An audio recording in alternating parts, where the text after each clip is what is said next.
Bismillahirrahmanirrahim. Alhamdulillahirabbil alamin wassalatu wassalamu ala sayyidil mursalin sayyidina wa maulana Muhammadin wa ala alihi wa sahbihi ajma'in. Amma ba'du. Wala hawla wala quwwata illa billahil aliyyil azim. Rabbi shrah li sadri wa yassir li amri wahlul 'uqdatam min lisani yafqahu qawli. Subhanaka la ilma lana illa ma 'allamtana innaka antal alimul hakim. Allahumma rzuqna fahman nabiyyin wa hifdzal mursalin wa ilhamal malaikatil muqarrabin birahmatika ya arhamar rahimin. Allahumma aghnina bil ilmi wa zayyinna bil hilmi wa akrimna bit taqwa wa jamilna bil afiyah birahmatika ya arhamar rahimin. Rabbana zidna ilma warzuqna fahma waj'alna minas solihin. Allahumma akhrijna min dhulumatil wahmi wa akrimna binuril fahmi waftah alaina bima'rifatil ilmi wa nawwir qulubana binuri hidayatika kama nawwarta syamsa wal qamar wa sahil lana abwaaba fadlika ya arhamar rahimin. Amin ya rabbal alamin. Qala al-mu'allifu rahimahullahu ta'ala nafa'ana Allah bi'ulumihi wa bi asrarihi fid darain. Amin ya rabbal alamin. An Abi Hurairah radhiyallahu taala anhu, saking sahabat Abi Hurairah radhiyallahu taala anhu, qala dawuh sinten sahabat Abi Hurairah radhiyallahu taala anhu.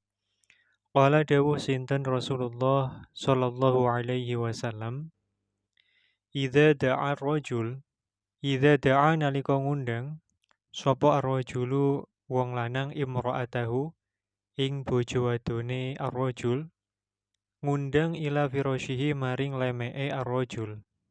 Fa'abat mongko emoh sapa imra'atuhu, fabata mongko nginep sapa ar-rajul iku khutbana iku bendu alaiha ing atase imra'atihi, la'anatha mongko nglaknati ing imra'atahu sapa al-malaikatu malaikat, hatta tusbiha sehingga isuk-isukan imra'ah. Al-Imam Al-Hafidh Ibnu Abi Jamrah Al-Andalusi rahimahullahu ta'ala di dalam kitab Mukhtasar Sahih Al-Bukhari meriwayatkan suatu hadis, yakni hadis nomor 165. Hadis yang diriwayatkan oleh Al-Imam Al-Bukhari rahimahullahu ta'ala dari sahabat Abi Hurairah radhiyallahu ta'ala anhu, bahwa Nabi sallallahu alaihi wasallam bersabda, idza da'a rajul imra'atahu ila firasyihi fa'abat fabata khutbana la'anathal malaikah hatta tusbiha.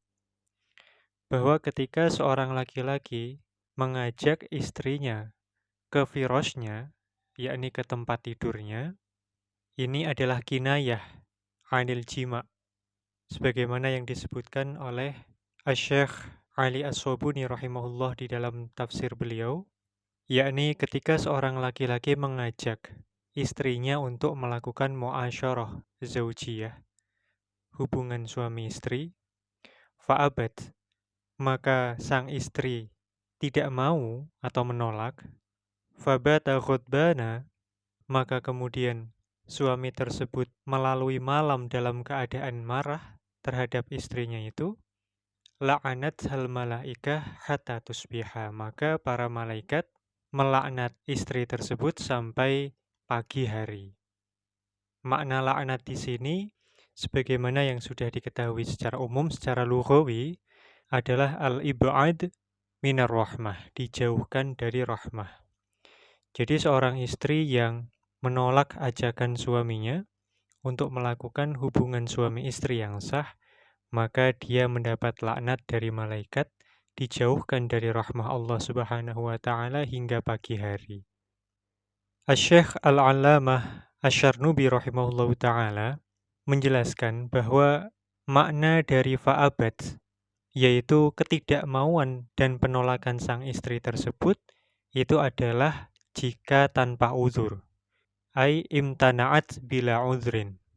Maka dapat difahami berdasarkan penjelasan dari Asy-Syaikh Al-'Allamah Asy-Syarnubi rahimahullah terhadap hadis ini, beliau mengatakan wa qad 'allaqal la'na 'ala amrayni, bahwa adanya laknat dari malaikat terhadap seorang istri ini tergantung pada dua hal. Yang pertama imtina'iha, yang kedua ghadabihi. Yang pertama, penolakan sang istri terhadap ajakan suami tanpa adanya uzur yang dibenarkan oleh syariat. Yang kedua, adanya ketidakridhoan dan marahnya sang suami. Maka beliau mengatakan, fa'idzan tafa ahaduhuma, ketika salah satu dari dua perkara ini tidak ada, intafat al-la'nah, maka laknat dari malaikat itu menjadi tidak ada.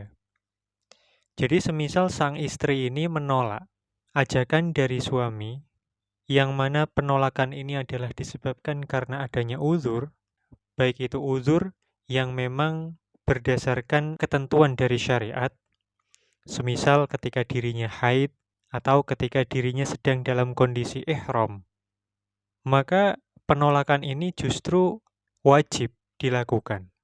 Karena melaksanakan hubungan suami istri ketika sang istri haid itu juga dilarang oleh syariat.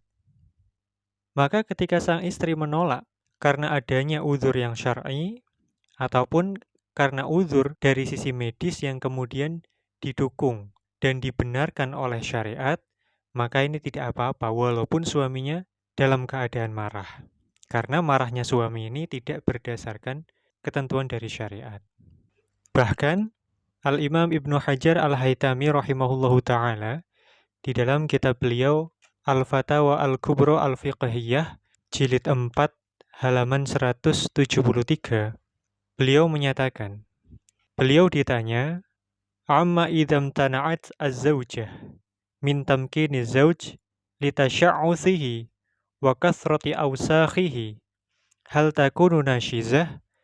Beliau ditanya, ketika seorang istri menolak ajakan suami untuk melaksanakan hubungan suami istri, oleh sebab karena suaminya memang kotor, kumuh, dan juga kusut atau berantakan, maka apakah sang istri dengan penolakannya itu dihukumi sebagai istri yang membangkang atau durhaka? Maka Imam Ibnu Hajar Al-Haytami rahimahullah menjawab, la takunu nasyizatan bidzalik.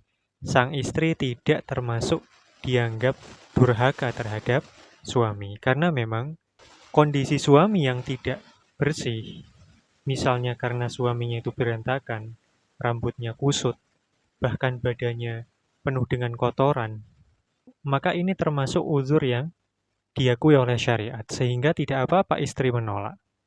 Karena memang justru suami itu dituntut untuk berpenampilan yang baik dan juga memperlakukan sang istri dengan baik, yakni al-mu'asyarah bil ma'ruf. Kemudian contoh lain, contoh dari uzur yang diakui oleh syariat adalah misalnya karena kondisi fisik sang istri yang tidak memungkinkan.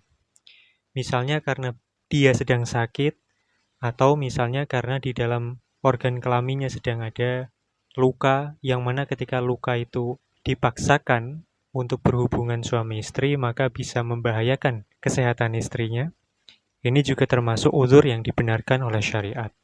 Atau misalnya dalam kondisi hamil yang lemah, kondisi kehamilannya, dan juga ketika dirinya mengalami pendarahan, atau misalnya ketuban yang pecah, atau misalnya dalam kondisi di mana plasenta menutupi jalan lahir, dan berbagai kondisi kehamilan yang beresiko terhadap kelahiran prematur, misalnya seperti kehamilan bayi kembar. Maka dalam kondisi-kondisi ini, jika memang dikhawatirkan adanya bahaya yang mungkin bisa muncul jika tetap dipaksakan melakukan hubungan suami istri, maka hukum berhubungan suami istri ini menjadi makruh, bahkan menjadi haram ketika memang bahaya itu benar-benar diyakini akan terjadi, menurut keterangan dari dokter-dokter yang dapat dipercaya. Maka uzur-uzur tersebut, jika memang mendasari penolakan sang istri, maka istri tidak termasuk durhaka kepada sang suami dan tidak mendapatkan laknat dari malaikat.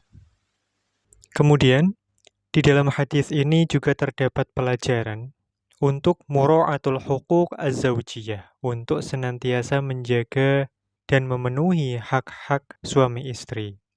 Sebagaimana yang kita ketahui bersama, fa inna lirrajul 'ala zawjatihi haqqan kama laha 'alaihi haqqun.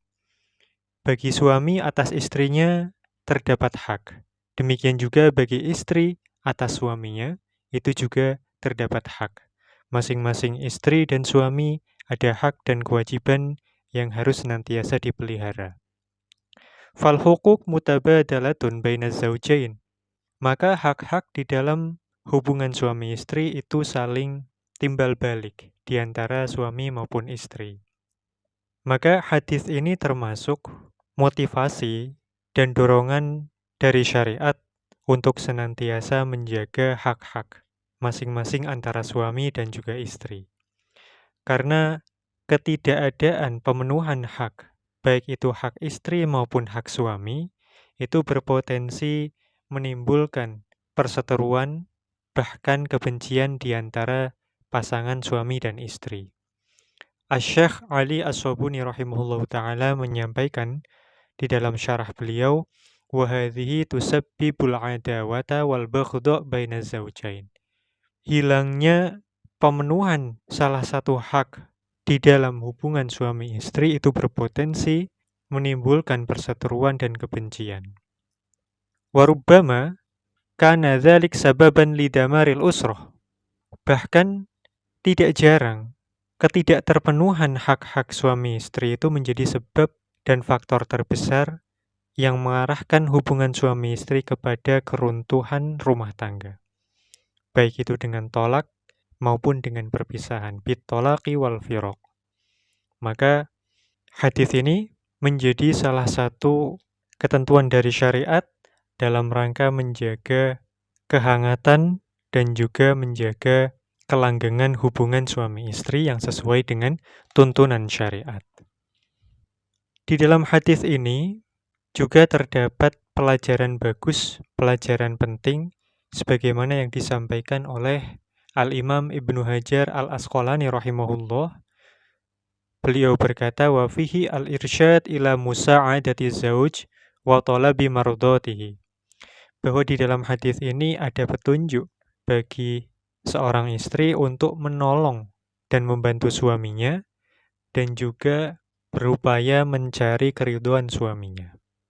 Karena dengan sang istri mau, rela dan ikhlas dalam menjalankan tugasnya, yakni mau diajak untuk memenuhi kebutuhan biologis suaminya, ini berarti dia juga membantu suaminya dalam menjalankan ketaatan kepada Allah, dan itu juga berupa ketaatan kepada Allah.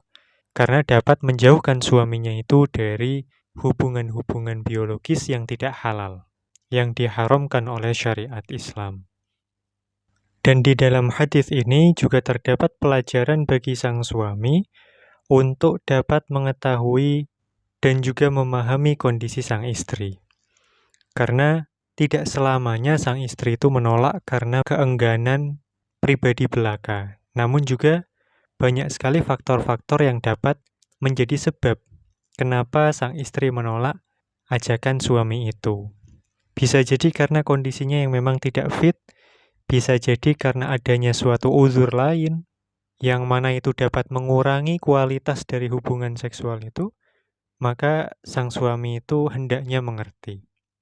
Sebagaimana sabda Nabi SAW, khairukum li ahli.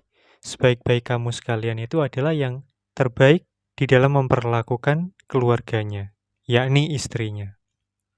Maka sudah sepantasnya lah kita sebagai suami tidak hanya mementingkan sudut pandang kita saja, kita juga perlu melihat dari sudut pandang sang istri. Naam, demikian ini penjelasan terkait dengan hadis nomor 165 di dalam kitab Mukhtasar Sahih Al-Bukhari lil Imam Al-Hafidh Ibni Abi Jamrah Al-Andalusi rahimahullahu ta'ala. Qala al-muallifu rahimahullahu ta'ala an Abdillah ibn Umar radhiyallahu ta'ala anhuma qala ila huna wallahu a'lam bis-shawab subhanakallahumma wa bihamdik asyhadu an la ilaha illa anta astaghfiruka wa atubu ilaik subhana rabbika rabbil izzati amma yasifun wa salamun alal mursalin walhamdulillahi rabbil alamin.